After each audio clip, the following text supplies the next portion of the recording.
দেশের বাইরে উচ্চশিক্ষার একটা সবচেয়ে গুরুত্বপূর্ণ পার্ট হলো আইএলটিএস পরীক্ষা দেওয়া। তো আইএলটিএস পরীক্ষা দিতে হলে আপনার 4টা বিষয়ের উপরে গুরুত্ব দিতে হয়। একটা হলো রিডিং, লিসেনিং, রাইটিং এবং স্পিকিং। তো আমরা যেহেতু বাংলা ভাষাভাষী এবং যারা ইংরেজি সাহিত্যে পড়াশোনা করে, আমার নিজের বেলায়ও আমি ইংরেজিতে পড়াশোনা করেছি, ইংরেজি নিউজ পেপারে চাকরি করেছি, কিন্তু তারপরেও আমার শুরুর দিকে স্পিকিংয়ের খুব জড়তা ছিল। তো স্পিকিং প্র্যাকটিস ইমপ্রুভ করার সবচেয়ে ভালো পদ্ধতি হচ্ছে নিজে নিজে স্পিকিং করার চেষ্টা করা। আপনি যখন যা বলছেন আপনাকে সেটা ইম্যাজিন করতে হবে, কথা বলার চেষ্টা করা। যেমন এখন আপনার সাথে কোনো পার্টনার নেই, আপনি কথা বলার জন্য কাউকে পাচ্ছেন না, তো সেক্ষেত্রে আপনি কি করবেন? স্মার্টফোন দেখুন, আমি আপনাদেরকে দেখাই যে আপনি স্মার্টফোনে কীভাবে স্পিকিং প্র্যাকটিস করতে পারেন। Hi, I want to practice English with you. Can you speak? Can you give me some idea about what is the basic questions in IELTS to get a good score? Can you tell me some questions that I can answer to you? Absolutely. I'd be happy to help you practice for the IELTS speaking test. Usually, they'll start with some basic questions about yourself, like where you're from, what you do, or what your hobbies are. Then they might ask you to speak about a topic for a couple of minutes. So let's start with a simple one. তো আপনি কিন্তু mobile ফোনে আপনার speaking practice artificial intelligence ChatGPT যেটা, তার সাথে আপনি কিন্তু চাইলেই উন্নত করতে পারেন। আর একটা বিষয় যেটা আমি বলতে চাই সেটা হলো যে আপনার কিছু বেসিক প্রশ্ন আপনার ধারণা থাকতে হবে। আপনি এটা আগে থেকেই প্রিপারেশন নিয়ে রাখবেন। যেমন বেসিক প্রশ্নের মধ্যে tell me about yourself, I am XX, I came from this town, then about your studies, about your career, about your job. So এখন তো আর্টিফিশিয়াল ইন্টেলিজেন্সের যুগ, তো আপনাদের এই ক্ষেত্রে চ্যাটজিপিটি আপনাদেরকে খুবই হেল্প করতে পারে। আপনারা একটা প্রশ্নের আনুমানিক 20 থেকে 40টা প্রশ্ন আপনি লিস্ট তৈরি করবেন এবং এটা চ্যাটজিপিটিকে বললে আপনাকে সেই লিস্টটা তৈরি করে দিবে। তো আপনি প্রথমে টেল মি অ্যাবাউট ইয়োর সেলফের একটা খুব ভালো একটা বর্ণনা শিখে যাবেন এবং সেই বর্ণনাটা আপনি মেমোরাইজ করে ফেলবেন এবং বারবার নিজে নিজে বলবেন, ক্যামেরার সামনে বলবেন, আয়নার সামনে বলবেন, আমি এখন যেরকম বলছি সেরকম বলবেন এবং প্র্যাকটিস করবেন। এবং ক্যামেরার সামনে বলে আপনি রেকর্ড করবেন, করে আপনি কোনো আপনার টিচার অথবা কারোর সাথে সেটা শেয়ার করতে পারেন। আর আরেকটা জিনিস হচ্ছে, আপনি প্রতিদিন আপনার যেই স্পিকিং, এটা আপনি খেয়াল করবেন পরে যে আপনার কোন অংশটুকু ভুল ছিল এবং কোন অংশটুকু আপনার সংশোধন করা দরকার। আচ্ছা, এটা গেল স্পিকিংয়ের প্রথম প্রশ্ন।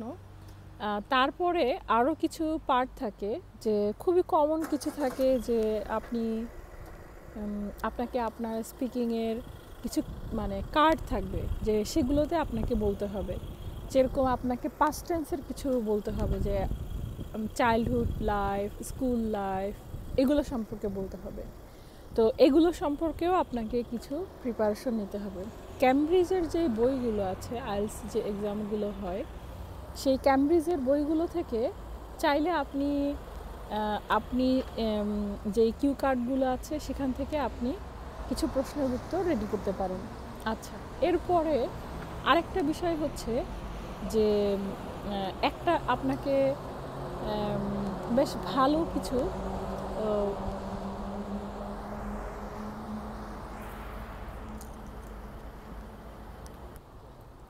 আর রিডিং এবং রাইটিংয়ের জন্য আপনি প্রতিদিন একটা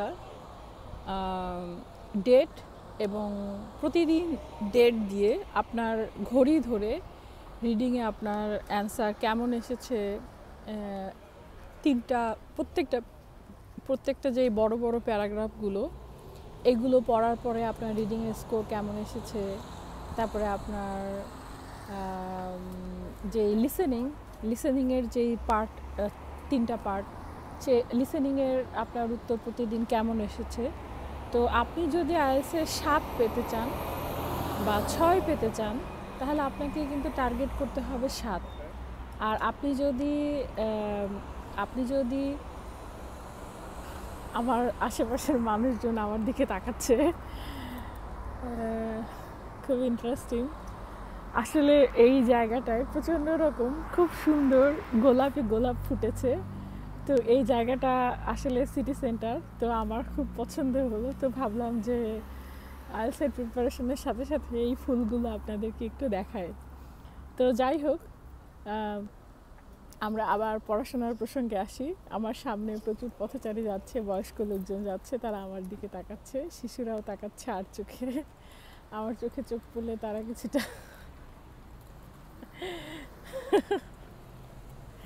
আচ্ছা, তো আমরা আবার পড়াশোনার প্রসঙ্গে আসি। তো যেটা আমি বলতে চাচ্ছিলাম সেটা হচ্ছে আপনাকে ঘড়ি ধরে প্র্যাকটিস করতে হবে রিডিং, রাইটিং এবং হচ্ছে লিসেনিং।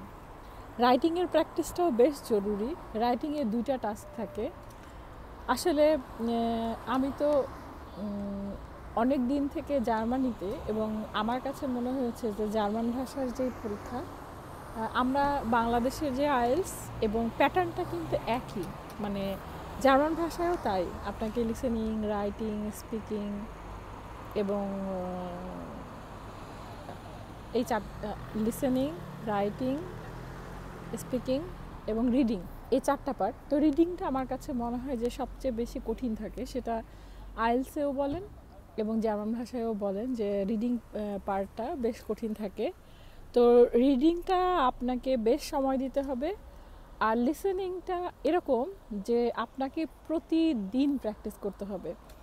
তো লিসেনিং প্র্যাকটিসের সবচেয়ে যেটা ভালো উপায়, আমি যেটা করতাম যে সকালবেলায় ঘুম থেকে উঠে যখন আপনার ফ্রেশ মুড, তখন আপনি লিসেনিং প্র্যাকটিস করবেন।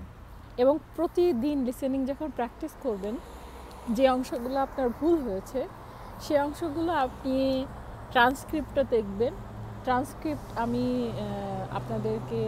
আপনাদের যদি দরকার হয় আমি দেখাবো যে প্রত্যেকটার কিন্তু ট্রান্সক্রিপ্ট পাওয়া যায়, মানে বইয়ের পেছনে কিন্তু ট্রান্সক্রিপ্ট থাকে। সেখান থেকে কোন উচ্চারণটা কেমন, আপনি কেন বুঝতে পারেননি, সেটা কিন্তু আপনি চাইলেই জানতে পারেন। তো সেখান থেকে আপনি লিসেনিং প্র্যাকটিস করতে পারেন।